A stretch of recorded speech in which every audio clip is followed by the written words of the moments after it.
ना मांगे तो चुप रह के चाहिए ना। भौजी दे दाना चंदा तू 4 पैसा, भौजी दे दाना चंदा तू 4 पैसा, भौजी दे दाना चंदा।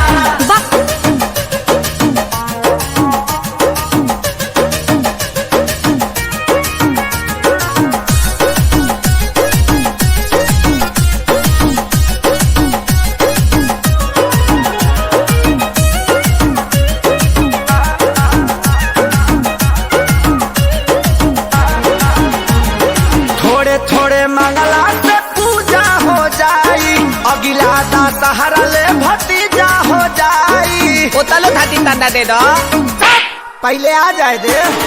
थोड़े मंगला से पूजा हो जाई, अगिला दशहरा ले भतीजा हो जाई।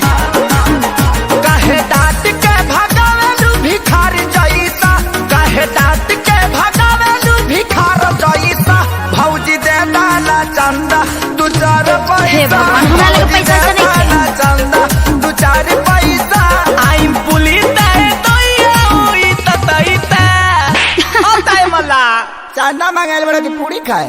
भौजी दे दाना चंदा तू 4 पैसा, भौजी दे दाना चंदा तू 4 पैसा, भौजी दे दाना चंदा।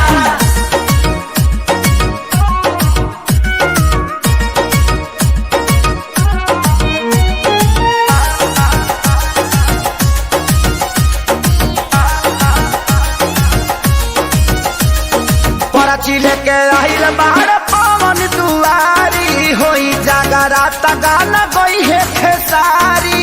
निमिये बदुलुआ दुलाई दियोले, बाहरे बाबू बाह। तू दिलाते मल बता भैया। पर्ची लेके आइल बाहर पवन दुआरी, होई जागरात गाना गई है खेसारी। संडा बढ़ावा हो दान देवे में बोला संकोच कैसा, दान देवे में बोला संकोच कैसा। ए बाबी दे दाना दे दाना दे दा। सूर में गाओ तू पे दलेल बोलता तू देवा तुल में। भौजी दे दाना चंदा तू 4 पैसा, भौजी दे दाना चंदा तू 4 पैसा, भौजी दे दाना चंदा दे दा। लहाई धर ठीक बानू, अब जा लोग।